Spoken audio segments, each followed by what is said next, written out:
Everything you have been told about motivation is wrong. Not because self-help books are lying, but because your brain doesn't run on inspiration. It runs on prediction error, and that changes everything. Motivation, as it's sold to you, doesn't exist in your brain as a stable resource you can tap into whenever you need it. It's an emergent property of dopamine prediction errors, cortisol load, prefrontal metabolic cost, and whether your brain perceives the task as immediately relevant to survival or status. When motivation feels absent, it's not because you're weak. It's because the CEO of your brain, your prefrontal cortex, is getting overruled by older, louder systems that evolved to keep you alive in environments where wasting energy could mean death. Here's what actually happens when you try to do something hard. Your brain runs a cost-benefit analysis that happens faster than conscious thought. It checks your current metabolic state, your recent history of reward from similar tasks, your stress hormone levels, your sleep debt, and whether the social environment feels safe enough to take risks. All of this happens before you even register the thought that you should do the thing.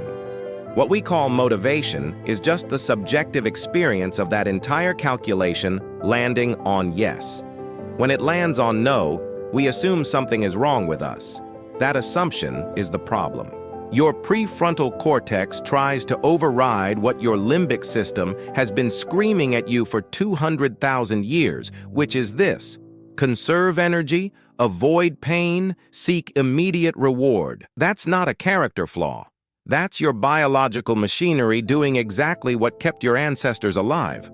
The ones who conserved energy when they didn't need to burn it survived longer. The ones who didn't are not your ancestors. The problem is that the environment that system evolved for no longer exists. You're not running from predators or rationing calories through a winter anymore. You're sitting in a climate-controlled room deciding whether to open your laptop or check your phone. And your brain treats both options like they're life or death decisions. Now here's the part no one tells you. The brain doesn't care about your goals. It cares about conserving energy and avoiding threat. If a task feels hard, that's your dopamine system telling you the reward prediction error is uncertain. Your brain evolved to avoid wasting calories on things that might not pay off. This is why starting feels impossible, even when you know the task matters. The friction isn't motivational, it's metabolic. People hear this and think it's depressing. It's actually the opposite. Once you stop blaming yourself for not having enough discipline, you can start engineering the conditions that make action more likely. Because here's what Sapolsky's work on stress and decision-making shows clearly. When your prefrontal cortex is compromised by chronic stress, poor sleep, or blood sugar crashes, the parts of your brain responsible for impulse control and future planning literally go offline. You're not being lazy. You're running on a different operating system, one that prioritizes immediate relief over long-term planning.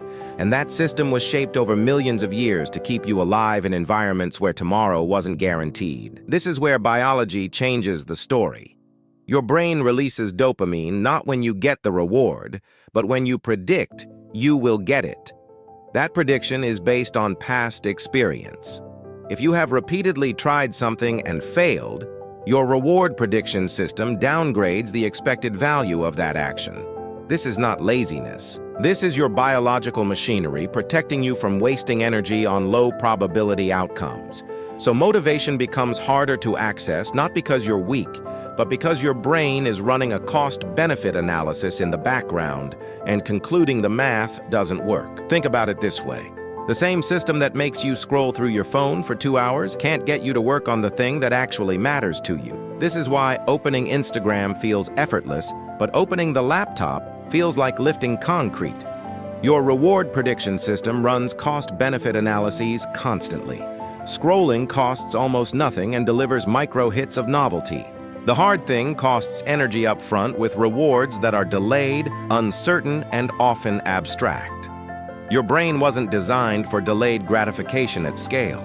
It was designed to prioritize immediate survival.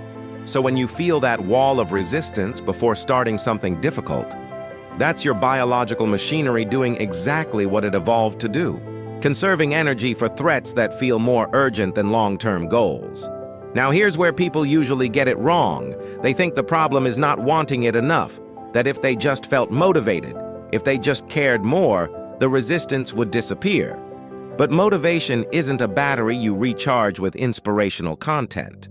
It's a biological state that emerges from specific conditions in your brain and body, most of which you are not consciously controlling. When your cortisol is elevated because you didn't sleep well, when your blood sugar drops because you skipped breakfast, when your dopamine system is already tapped out from scrolling for an hour, the part of your brain responsible for executive function is offline. You can want to do the thing as much as you like. The hardware isn't cooperating. And here's the kicker. Motivation isn't the starting point. You get motivated, then you act. That's backwards. Action generates motivation through a feedback loop in your reward prediction system. Dopamine doesn't spike because you feel like doing something. It spikes in response to unexpected reward, prediction error, and the experience of progress. That's why starting is always the hardest part. Your brain hasn't gotten the signal yet that this is worth continuing. This is also why willpower fails so consistently. Willpower is a glucose-dependent executive function. When your prefrontal cortex is tired, hungry, stressed, or simply bored, it stops being able to override more primitive systems. That's not a moral failing. That's your biological machinery running exactly as designed. The basal ganglia, which handles automatic behavior, doesn't need motivation. It needs repetition, environmental cues, and low cognitive load. Once something becomes automatic, you don't need to motivate yourself to do it any more than you need to motivate yourself to breathe. Now, this sounds depressing, but it actually isn't. If motivation is unreliable, you stop waiting for it. You start designing your environment so the hard thing becomes the path of least resistance. That's called friction engineering. You don't increase your discipline. You decrease the number of decisions between you and the action. Every decision costs glucose. Every moment of hesitation gives your brain time to generate a reason not to do the thing. The goal is to make starting so stupidly simple that your brain doesn't bother resisting. Let me pause for a second and ask you something people rarely ask honestly. What is the hardest part of living with this? Not the version you explain to others, but the part you deal with alone. If you feel comfortable, leave a comment. Not for advice, just to name it. You'd be surprised how many people are carrying the same thing quietly. So what actually works is this. First protocol, implementation intentions. This is behavioral pre-programming. You replace the vague goal of doing the thing with a specific if-then statement. If it's 6 in the morning and I'm in my kitchen, then I put on my shoes and go outside. The specificity matters because it removes the decision-making moment. Your basal ganglia can recognize the cue, kitchen at 6, and trigger the response, shoes on, without involving the prefrontal cortex. That's why this works even when you're tired, stressed, or not feeling it. The system that handles automatic behavior doesn't care about feelings. But here's where it fails. People make the intention too complicated. If it's Tuesday and I'm feeling good and the weather is nice and I have time, then I'll go to the gym. Your brain hears that and says, too many variables, not happening. The cue needs to be external, specific, and recurring.